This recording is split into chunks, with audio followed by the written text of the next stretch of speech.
Etusaba twongere ebirungi ebiri mu mawanika ge era tusonyiwa tusaasire kwebyo byatatuukiriza kabanada asookusaasira n'emirembe kwekitiibwa nabbi waffe Muhammad sallallahu alayhi wasallam.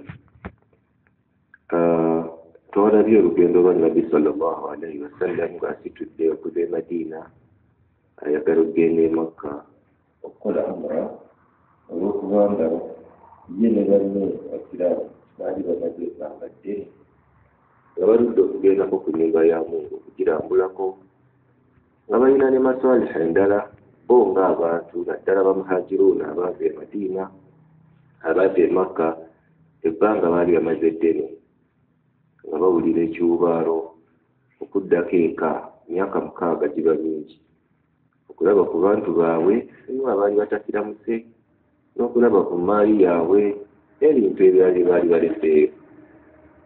Twalabye nti ku nsonga eyo nabbi yafunirako n'ekirooto suratu al-Fathi twagirabye laqad sadaqa Allahu rasulahu bil haqq era nabbi yayisa amaloboozi mu bantu abakunge beetegeke okugenda mu umra yasobola okufuna abasahaba 100 abamwegattako ne batambula naye ne basitula ne bagenda. Twalabye ebyali mu kkubo eby'enjawulo.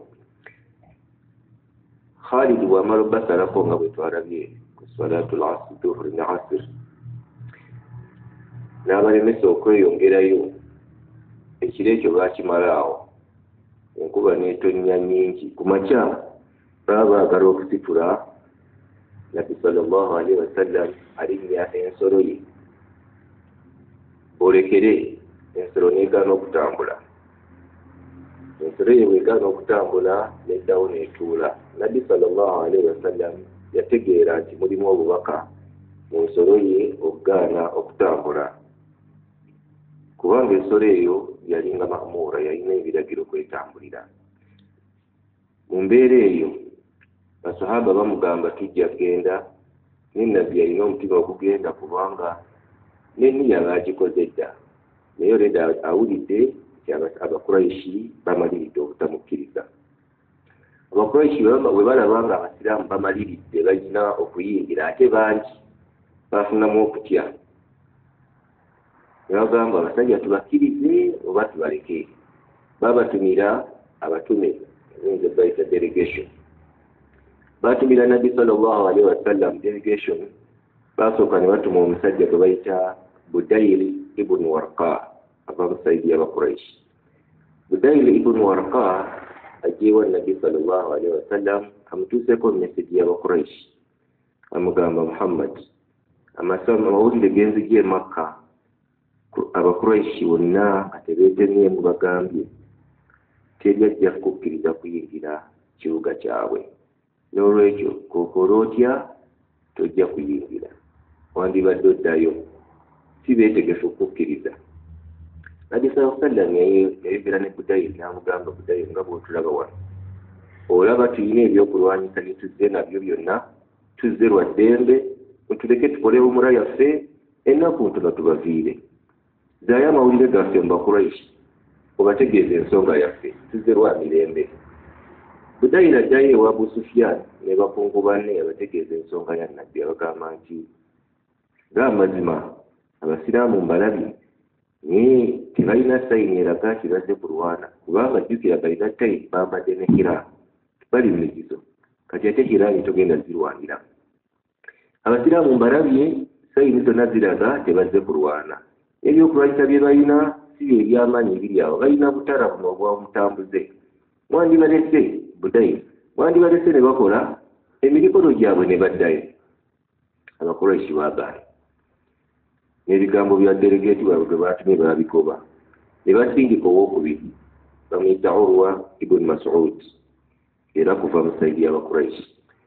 Basindika Urwa ibn Mas'ud nga bakakasa nti yajja bamatiza naye agende wa Nabi sallallahu alaihi wasallam gamba Muhammad sina mawulire mapya nange genze nako kujjako kukakasa nti Abakuraishi bagambye togenda kuyingira Makka kookolo otya tebayisi beetegefu kukkiriza. Naye Nabbi n'amumatiza ebigambo bye bimu. Urwa agamba abasajja tuzze lwa mirembe mutuwe ennaku zaffe ntono nnyo ennaku 3 tukole umura yaffe tuddeyo. Umura naye addayo mu basajja abagamba omusajja bakitemuleka ne banne ne bakola umura yaabwe ne tubata ne bagenda tutateekawo tension. Ne Urwa ebigambo bye naye ne yabikola ki ne babigoba. Abakuraishi bennyini abamusindise ne basindika n'obwokusatu era naye ne bigaana. Nabi sallallahu alaihi wasallam kye yakola naye n'asalawo abasindikire omubaka. This time abasindika yasindika sahaba gwe bayita Khurrash ibn Umayya agenda n'obubaka bwa Nabi sallallahu alaihi wasallam n'amuwa n'ensolo ye kwaba atambulira agende okubalaga nti nvudde wa Nabi yampadde obubaka. Naye Khurrash abasajja ne bamulengera tannaba na batuukako bamulumba okumutta. Bamulumba okumutta n'abatebuka n'abaddukako ne batema ensolo ya Nabi sallallahu alaihi wasallam. So tebamuganya na kwogera naye n'addayo e Makka esaidi ya Nabi sallallahu alaihi wasallam bali mu kafo bakayita Hudaybiyah right now. N'addayo wa Nabi n'abagamba abasajja mbawonye mbonyi babadde bagenda nakuntema tebanzikiriza na kwogera nabo. Nabi sallallahu alaihi wasallam n'awulira ennaku. Meanwhile basahaba obusungu bubatta beesunga amaanyi bagamba bakitegeeza kulwana tulwane. Khurrash bwe bimulema Nabi sallallahu alaihi wasallam agamba kansindikeyo Umar ibn al-Khattab. Wagamba Umar ibn al-Khattab bojja okusobola abasajja bano genda. Umar yamugamba ya Rasulullah Abakuraishi mbatidde tonsindikayo bamanyi obukambwe bwange gyendi ate nange bamanyi nti sibaagalira ddala. Ate simanyiyo muntu ava mu kika kyange kuba Omar ava mu Banu Hadi. Simanyiyo mu Banu Hadi ali ku saidi yange ajja kumpolereza. Kitegeeza Omar agenda okusenguka okuva e Makka nga bonna banyiizizza abataagala kusiramuka. Kati agamba Nabi sallallahu alaihi wasallam ya Rasulullah Abakuraishi ngamba ki egyonsindika nyinza obutawona naye nyagala nkuwe omusajja bwe bajja okuwa ekitiibwa bwe bajja okuwulira nkuwadde Uthman. Umar yalagayo Uthman nze mbadde nproposinga Uthman ono agende ne message yo bajja muwuliriza omusajja wa kitiibwa ate ne bali mubufuzi. Jjukira ekika kya Uthman kyekika kya Abu Sufyan. So tebasobola mukolako bulabe proposal ya Umar.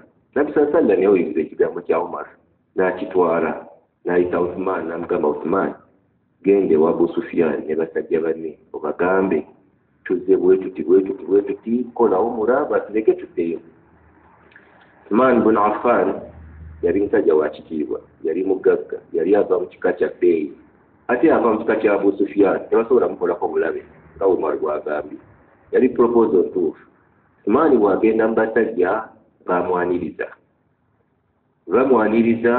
ne bamutwala mu kafubo ababuulira ekibaleese. Nabi sallallahu alaihi wasallam antumye mbategeeze tuzze lwa bulungi kola umura mutuleke tukole umura tumale tuddeyo tetulina bulabe bwonna. Abasajja proposal ya Uthman baagigoba.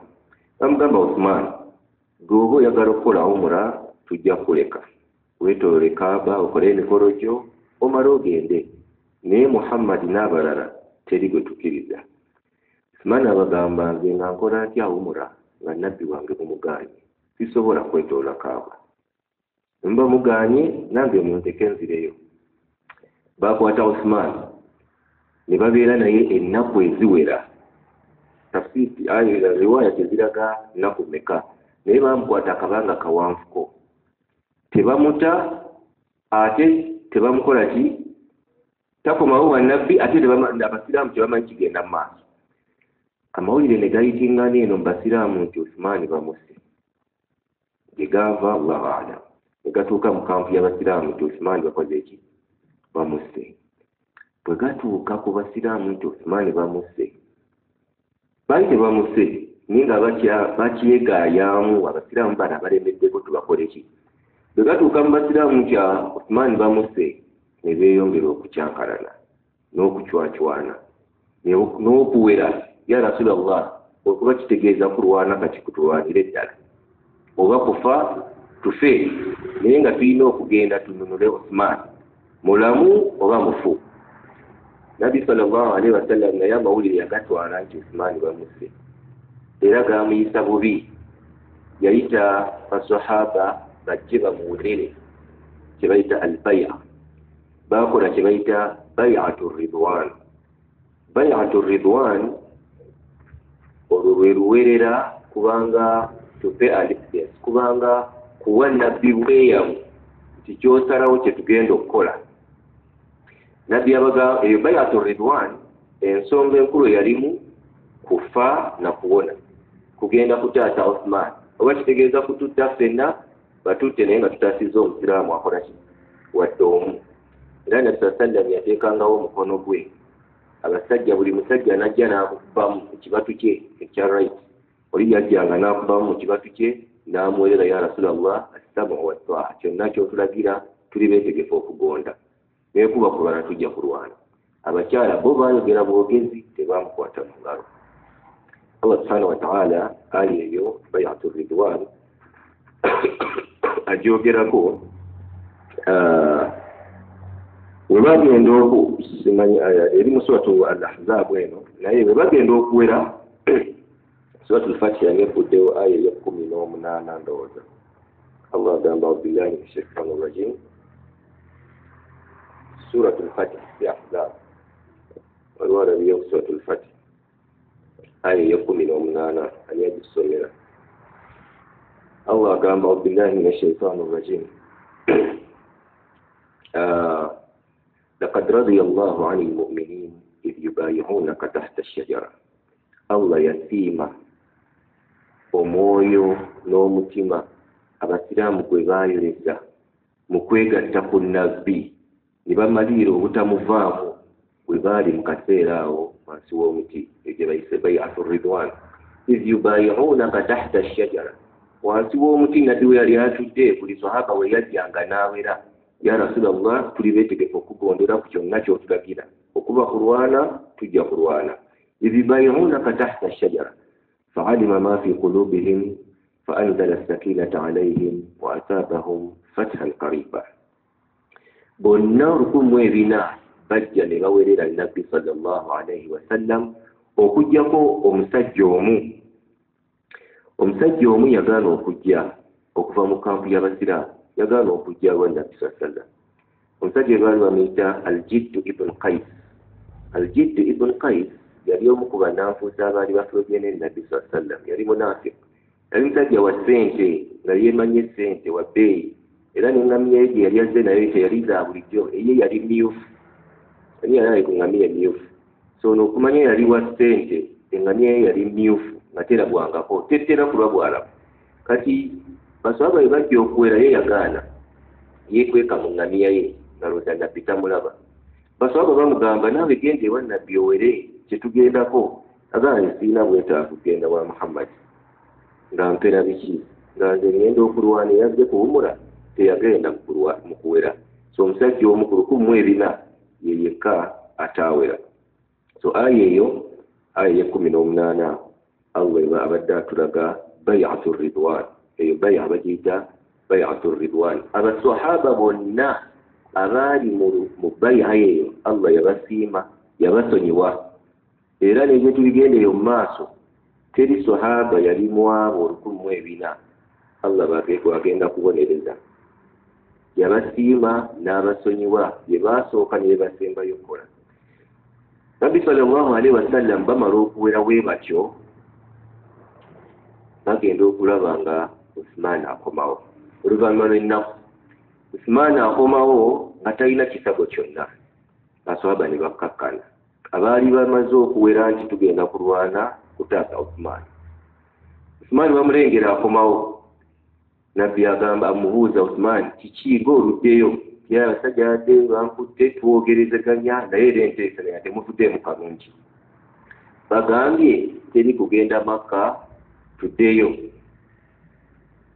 olwo basahaba ng'okutaddeko Umaru ne banne banyiivu okamala obusungu bubatta olwedde bamaze n'okuwera tugenda kulwana baba bali awo abakuraishi nabo bagafuna eri gye bali nti abasiraamu bagaanye beeremye tebajja kuddayo beetegefu okulwana abakuraishi ne beetemamu eri gye baali ne beetemamu ebibinja bibiri ekimu kigamba tuleke abasajja bajje naku ntono bakole omula yaabwe bagende ekirala kigamba tujja kubalwanyisa tebajja kuyingira ne wabaawo ejje mu bakuraishi lyo lyali yalirwanira eddala abasajja 8 beekolamu omulimu bajje balwane n'abasiraamu abasajja 8 we bajja okulwana ne bajja mu kampu y'abasiraamu abo bonna nabbi sallallahu alaihi wasallam yalagira sahaba ge bayita Muhammad bin Maslama nejje ne babazingako bonna 8 tebali bwe batta naye ne babazingako bonna 8 ne babawamba babaleete wa nabbi sallallahu alaihi wasallam nambye ababuuza kiki ekibadde kibaleese mubadde muzze kulwana ani yabagaleese tuzze kulwana n'abawozesa naye ku nkomerero n'abata n'abasonyiwa bonna 8 nga talina gwatanzizza mutango wadde ogw'ekibonerezo n'abata ng'akabonero okulaga abakuraishi kyokumanya nti tetuzze kukola kabi n'abasajja bwe tubatadde wadde tubadde tubawambye basobola okubatwala abalage nti mutukkirize tujje tukola emirimu era abasajja baagaana kye baakola ne basindika omusajja gwe bayita Suhail ibn Amr bamusindika okuva e Makka nabbi sallallahu alaihi wasallam bw'alengera Suhail yali amumanyi ne baswaba nga bamumanyi yabagamba abasiraamu sahula amrukum Suhail kazze ensonga zammwe zigenda kuggwa okuva mu linnya lye Suhail tafsiri ya kigambo sahal kitegeeza ekigambo ekyangu oba ekintu ekyangu kati nabbi abagamba Suhail kazze n'ensonga zigenda kugonda Suhail ajjeewa nabbi sallallahu alaihi wasallam nga delegate asembayo gamba ya Muhammad nzize n'ensonga z'abakuraishi zenyagala okutegeeza era tetugenda okutuulamu tugenda kutandikira awo omulundi ogujja tulabe enteeseganya wakati wa Suhail sallallahu alaihi wasallam zatambula zitya kubanga Suhail baamutikka obubaka bwabwe bwe baagala atuuse ku basiraamu nga n'ensonga enkulu era gye yali alemeddeko temugenda kukola umulo omwaka guno mugenda kuddayo ewammwe teri agenda kuyingira Makka nabbi yayita Ali radiyallahu anhu ajje awandiike endagaano wakati w'abasiraamu ne Suhail ku sayidi y'abakuraishi kati endagaano eyo tujja kulaba obuwaayiro obwalimu naye ng'obumu ku bo temugenda kukola umura omwaka guno mujja kudda omwaka ogujja kubanga twali mu Dhul-Qa'da mwezi gwa Dhul-Qa'da mujja kudda omwaka ogujja mu Dhul-Qa'da yennyini ate we muba mujja temujja na bitara mujja na busoososo butono bw'omuntu wa kutambula mujja kumala wano ennaku 3 ne tujja obba wa Makka kasita mumala emikolo gyammwe nga mufuluma n'okwakkiriza obulala bungi bateekamu n'ensonga za abanaasiramuka abantu bwe bava ewaffe eno mu bakuraishi ne bajja ne babeegattako nga badde kusiramuka mujja bakomyangawo ti omuntu wanaasiramuka mumukomyawe waffe talina kuyingira busiraamu so ng'ate wanaavangayo ewammwe omuntu abadde omusiraamu ng'ayagala kukomawo mu ddiini ye oyo ye tetumukwatako kati mwalimu obuwaayiro obutali bulungi obwalimu okunyigiriza obwo bwatambula nnyo Umar ibn al-Khattab yagamba ya Rasulallah tetusobola kukkiriza bintu ebyo naye nga tebannanaana kutuuka eyo eno nga batandika okuwandiika as-sulh kubanga kati awutuyingidde sulh al-Hudaybiyah nga bagenda okutandika okuwandiika obuwaayiro obuli mu ndagaano batandikira eno ku bisimillahi rrahmani rrahim nabbi agamba Ali wandiika bismillahir rahmanir rahim.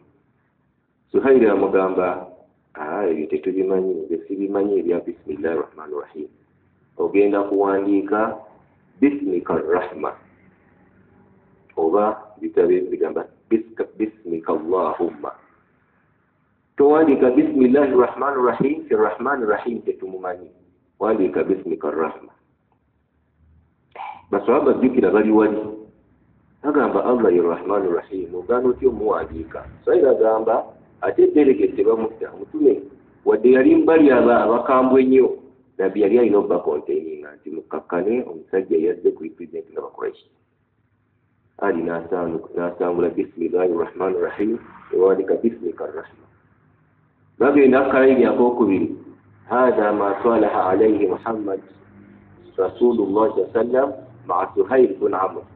Eno yendagaano Muhammad sallallahu alayhi wasallam omubaka wa Allah gyatuuseeko ne Suhail bin Amr.